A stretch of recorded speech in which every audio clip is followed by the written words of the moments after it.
Здравствуйте! В эфире информационный выпуск Амши Кушара. Сегодня в программе. Сотрудники ГАИ призывают граждан воздержаться от поездок на личном автотранспорте, особенно неподготовленном к сложившимся погодным условиям. В Общественной палате Абхазии прошла встреча с делегацией из России во главе с членом Общественной палаты Ростовской области Светланой Моисеевой. В Сухуме проходит образовательный курс медиашколы, в рамках которого журналисты и блогеры Абхазии прослушают лекции о современных тенденциях в журналистике и не только.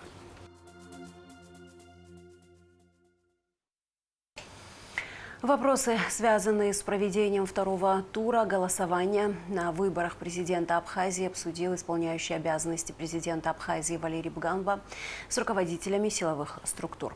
Валерий Буганба отметил, что выборы должны пройти в спокойной обстановке, как и было в первом туре голосования. Глава МВД Роберт Киут сообщил, что будет усилена охрана ЦИК и избирательных участков. Исполняющий обязанности президента поручил МВД и СГБ в предвыборный период оградить ЦИК от давления со стороны представителей избирательных штабов. Около 900 сотрудников было задействовано 15 февраля. 1 марта за охраной правопорядка будут следить более 1000 сотрудников. Беспорядков в день голосования не было. Учли определенные моменты по усилению отдельных участков, сказал Роберт Киут. В Москву и Черкесск, где будут открыты участки для голосования, также будут направлены сотрудники МВД. Исполняющий обязанности президента поручил руководству СГБ усилить контроль граждан, пересекающих государственную границу по реке Ингур и на КПП ПСО с 27 февраля по 1 марта. Экспортную партию «Мимозы» не пропустили на абхазо-российской границе. По информации карантинной службы России, в «Мимозе» был обнаружен калифорнийский цветочный трипс. Соответствующее письмо поступило в карантинную службу Абхазии. В Абхазии западный калифорнийский цветочный трипс значится в списке отсутствующих.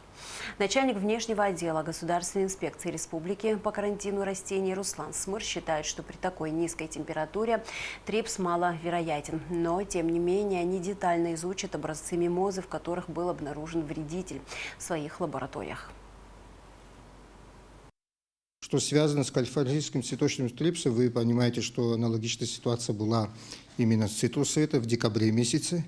Хочу дать информацию, что он уже несколько лет в единичном экземпляре из прошлого года, позапрошлого года к нам всегда отправлялись Россельхозное письмо, но в единичном экземпляре. И мы всегда, чтобы вы понимали, с марта месяца до ноября месяца всегда проводим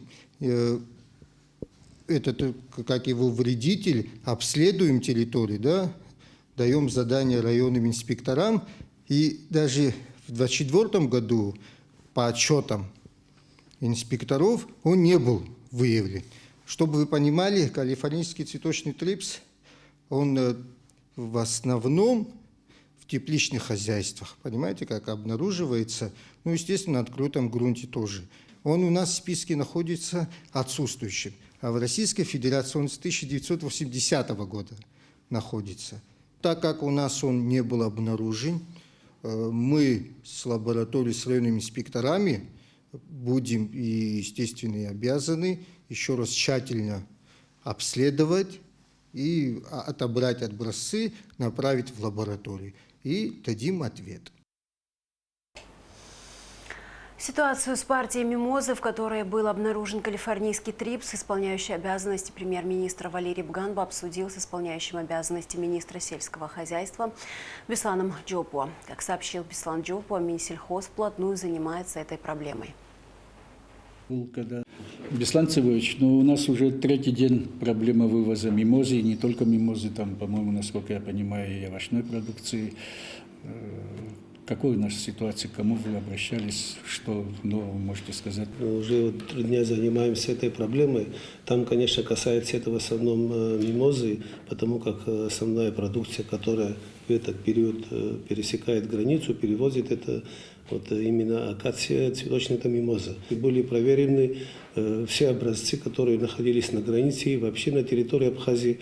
Но, к счастью, такого у нас, по нашим данным, не обнаружено. Мы связались с нашими коллегами на российской стороне, с Минсельхозом, с Россельхознадзором. Но там изначально не было информации, но потом уже поступило письмо, что есть запрет с 22 числа. Те продукции, которые были оформлены до 22-го, они пройдут после лабораторных анализов, а остальное будет пока приостановлено. Но пока наши коллеги дают нам надежду в том, что они сейчас выяснят ситуацию, насколько это серьезно, и в течение вот сегодня, завтрашнего дня дадут нам заключение. Скорее всего, наверное, будет разрешено вывоз. Но на сегодняшний день там скопилось на абхазской стороне определенное количество грузов. По цифрам, в прошлом году в такое время было перевезено более 60 тонн, то есть более 80 тонн. В этом году 60 тонн в это время, то есть на такое количество меньше. Но время у нас пока есть. Обычно эта продукция к 8 марта в России востребована, и поэтому эти дни мы, если воспользуемся и к нам пойдут навстречу, то, так как обещают, то через 2, максимум 3 дня будет решен вопрос. Но пока мы сказать ничего не можем. Это служба, которая занимается именно выявлением этих болезней. Но у нас было это и при вывозе цитрусовых, когда было обнаружено подозрение, тоже пару дней держали, потом выяснили, и было разрешено. Надеемся, что так и будет. С утра 25 февраля по всей республике шел обильный снегопад. Движение автотранспорта усложнено на всей республиканской трассе. Несмотря на то, что после обеда снег прекратился, дороги все еще опасны для передвижения. Начальник УГАИ Демий Авицбо обратился к гражданам с просьбой воздержаться от поездок на личном автотранспорте, особенно неподготовленном к сложившимся погодным условиям. Из-за погодных условий на республиканской трассе Псо-Ингур у нас нет никаких проблем. Все машины едут по республиканской трассе. На тех участках, где могут быть заторы, сотрудники госавтоинспекции ведут службу. Техника находится постоянно на дорогах. Мы с ними держим связь. По необходимости мы постоянно их вызываем. И на тех участках, где могут быть проблемы, мы подсыпаем песок. У нас не зарегистрировано дорожно-транспортных происшествий. Есть такие незначительные ДТП. Дорога на данный момент открыта. И, пользуясь случаем, хотелось бы обратиться к нашим гражданам, к нашим водителям, если нет особой необходимости, чтобы не выезжали на своих машинах, особенно в сторону Псов.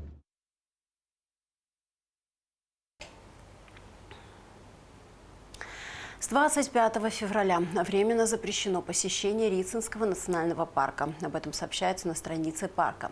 Причиной закрытия парка стали неблагоприятные погодные условия и высокая вероятность схода лавин. Службы парка работают над расчисткой дорог. В Общественной палате Абхазии прошла встреча с делегацией из России во главе с членом Общественной палаты Ростовской области Светланой Моисеевой. Визит делегатов проходит в рамках подготовки проекта на участие НКО Абхазии в специальном конкурсе 2025 года Фонда президентских грантов. Ульяна Рожкова расскажет подробнее. Российские некоммерческие неправительственные организации участвуют в развитии институтов гражданского общества и реализуют социально значимые проекты. В данном случае они предоставляют гранты президента Российской Федерации на развитие гражданского общества в Абхазии. Член Общественной палаты Ростовской области Светлана Моисеева отметила, что на первом этапе совместной работы необходимо определиться с тематикой проекта и проанализировать соответствие законодательств двух стран по сотрудничеству в области некоммерческих организаций. Потому что да, если действительно будет ситуация, что абхазские организации смогут участвовать в фонде президентских грантов, в дальнейшем, я думаю, самостоятельно. То есть поэтому это очень хорошая информация, которая даже для нас, наверное, такая понимаемая, но от вас она звучит более... Я понял, я просто, да, то есть поэтому, наверное, мы бы хотели сделать первый шаг, который бы нам с вами позволил построить первый кирпичик, вот как фундамент. То есть существующие НКО, либо какие-то организации общественные инициативы, из которых потом взращивать тех, которые смогут самостоятельно принимать участие. Вот, поэтому, прорабатывая законодательство вместе с вами, если мы идем дальше, участие в фонде президентских грантов, это по-любому должны быть организации, имеющие юридический статус. Встречу с российской делегацией по вопросу участия НКО Абхазии в специальном конкурсе Фонда президентских грантов ждали давно. На протяжении 30 лет было создано и осуществлено множество хороших и добрых проектов, которые дали свои плоды, и отказаться от них просто невозможно. Российская Федерация является союзником и стратегическим партнером Абхазии, и, конечно же, необходимо развивать отношения и в данном направлении. Хочу отметить, опять возвращаясь к тем организациям, которые уже существуют, и что они полезного делают. Они работают абсолютно в разных секторах Абхазии, начиная от гуманитарных программ вплоть до развития мелкого предпринимательства на селе. Что нельзя не отметить, что это положительно сказалось на жителях нашей Абхазии, и люди приветствуют такой подход. Потому, мне кажется, как вы правильно отметили, надо перенять все лучшее, добавив наш какой-то колорит абхазо-российский, и продолжить деятельность в этом направлении. Сейчас же, если у нас есть совершенно сжатые сроки по каким-то проекту, по какому-нибудь, я считаю, что этот год Великой Победы нашей совместной, давайте вот прям по этой тропе пойдем, как мне кажется, и какой-нибудь проект выберем, связанный с Великой Победой, который мы бы могли осуществить на территории Абхазии с участием, не знаю, сельских территорий, сельчан. Некоммерческие организации создаются для достижения социальных, благотворительных, культурных и образовательных целей. Для делегации из России важно узнать про деятельность местных организаций, проанализировать соответствие законодательств двух стран по сотрудничеству в области НКО. Ближайшие проекты планируют воплотить в жизнь уже в течение полугода. Ульяна Рожкова, Нарсоу Цулуке, Абхазское телевидение. В Сухуми проходит образовательный курс медиашколы, проводимый ОНО «Евразия». В рамках проекта журналисты и блогеры Абхазии прослушают лекции о современных тенденциях в журналистике и цифровых медиа. Примут участие в мастер-классах от ведущих специалистов России. На одной из таких лекций побывала Гугуца Варданя. Журналист, ведущий телеканала «Наука» Антон Войцеховский рассказывает абхазским коллегам о том, как при помощи спецэффектов сделать материал более качественным и просматриваемым. Тема лекции не может не вызывать интереса. Здесь и о работе нейросети, графики, цветокоррекции, цветовой градации. В общем, обо всем, начиная от организации материала до финальной обработки. Он прямо собирает из этого объектива такой вот шар, просто накладывает вот так вот сверху на нарисованный объект, и он получает те самые отражения. Медиашкола «Евразия» – это о том, как разрабатывать контент-планы, писать тексты и сценарии для блога и соцсетей, профессионально работать в кадре, создавать качественные видео, анализировать проекты и продвигать свои. А еще это общие идеи, мысли и налаживание международных контактов с коллегами, работающими в медиасфере. Преподаватели проекта успели просчитать лекции как офф, так и онлайн во многих странах СНГ. В Абхазии занятия прошли офлайн. Среди тех, кто пришел послушать лекции, как молодые абхазские журналисты, так и опытные, отдавшие профессии не один десяток лет. А еще блогеры, режиссеры монтажа, корреспонденты, видеографы и студенты факультета журналистики Абхазского государственного университета. Несмотря на разницу в опыте, возрасте и специфике работы каждого, всех их объединяет одно желание узнать больше о своей нынешней или будущей профессии. Мы, создавая телевизионный продукт, должны использовать все возможности для того, чтобы улучшать качество нашего контента и использовать все современные методы и приемы, насколько это возможно, в плане визуализации, в плане графики, не обязательно сложной компьютерной графики, в плане какой-то динамической статистики и многие другие вещи, которые сделают наш продукт более качественным и зрелищным. Нам было очень интересно, пока что очень нравится начало. Мы много чего записывали, было очень весело, потому что тот, кто читал нам лекцию, применял юмор, и видно было, что он очень уверен в себе, вот поэтому было интересно. Нам сегодня все понравилось, и нам пригодится в жизни. Это наша профессия, мы узнаем что-то новое. Самое главное, по словам преподавателей медиашколы, среди которых известные российские журналисты, донести больше информации до слушателей, рассказать о том, как сделать материал ярче и интереснее и привлечь внимание зрителей к видеосюжету. А еще не отметили теплую дружескую обстановку в аудитории. Аудитория великолепная, все очень внимательно, а самое главное, заинтересованно слушали. Были в том числе и вопросы, и, что особенно приятно, люди не просто как бы что-то задавали, а задавали четко по теме. Многие даже угадывали все то, что я хотел до них донести еще до того, как я им это рассказал. Хотел, чтобы люди поняли, что на самом-то деле вся их работа упирается в то, насколько они эффективно могут увлечь своего зрителя. Потому что все, что мы делаем, собственно говоря, для того, чтобы нас смотрели. Оффлайн-мероприятия медиашколы привлекли более 300 участников из Армении, Белоруссии, Казахстана, Кыргызстана, Молдовы, Таджикистана и Узбекистана. Кроме того, медиашкола организовала серию вебинаров и интенсивов для начинающих блогеров и журналистов. В общей сложности онлайн-обучения прошли более 700 человек из разных стран СНГ. Одним из ключевых направлений программы стали образовательные туры, которые знакомят участников с крупнейшими медиаплатформами России. Наша задача, наверное, поделиться опытом, перенять какой-то опыт, рассказать о нем. То есть у нас изначально была медиашкола как онлайн-образование, то есть первые наши курсы прошли онлайн, потом мы стали записывать лекции и давать возможность ребятам, просмотрев лекции с нашими кураторами, выполнять первые домашние задания, формировать там первые свои какие-то блоги, телеграм-каналы. Вот. И в дальнейшем мы сделали уже пресс-туры, то есть мы приглашали к нам из разных стран молодых людей, как начинающих журналистов, так и действующих. Мы дали возможность посетить разные редакции, наши телеканалы, там НТВ, Арти, побывать на Останкинской башне, то, что как бы так важно каждому журналисту, мне кажется, и интересно. Вот. И плюс мы стали уже выезжать, тоже появилась возможность, чтобы мы с нашими лекторами могли приехать, пообщаться, познакомиться. Еще одна важная цель – это объединить. Вот наши народы всегда же были общие, у нас общие ценности. Для нас очень важно сохранить ценность и идентичность каждого народа и дать возможность рассказать, что есть уникального у каждого, но при этом мы все говорим на одном языке, мы все друг друга понимаем, и мы можем поделиться опытом, который есть у нас, вот, дать возможность молодежи приезжать к нам, развиваться к нам. Работа медиашколы в Абхазии организована при поддержке Союза журналистов республики, и это сотрудничество продолжится. Мы будем думать, как продолжит этот процесс и продолжит процесс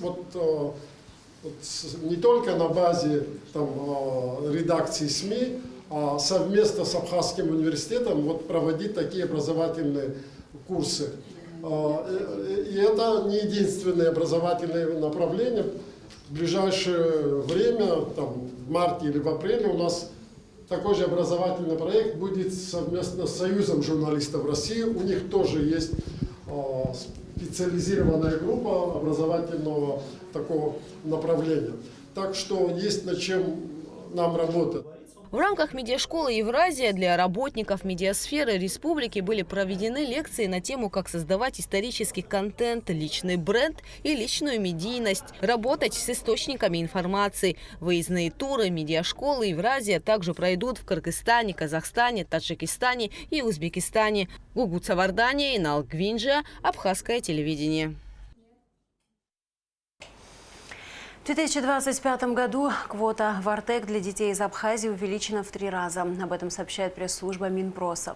За последние 10 лет в Международном детском центре побывали почти 200 детей из нашей страны. Дополнительный импульс развитию отношений Артека с Абхазией придало соглашение, которое было подписано на полях Международного фестиваля молодежи в Сириусе в марте прошлого года. Также продолжится сотрудничество с директорским корпусом школ в части организации и реализации воспитательной работы, а также в организации вожатской практики для будущих педагогов из Абхазии.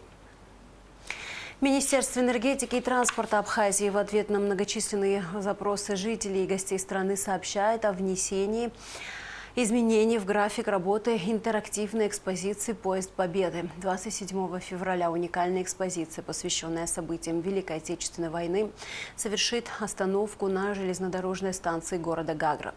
Все желающие смогут посетить выставку с 10 до 18 часов. Поезд Победы – это не только возможность увидеть исторические артефакты, но и шанс глубже понять значение подвига наших предков. И в завершении выпуска о погоде. По сообщению гидрометцентра, в среду 26 февраля в Абхазии ожидается облачная с прояснениями погода. Местами мокрый снег. В горах снег, местами налипание, гололед. Температура воздуха ночью 0-4, днем 0,4 градуса. Температура морской воды 8 градусов. На этом наш выпуск подошел к концу. До скорых встреч в эфире.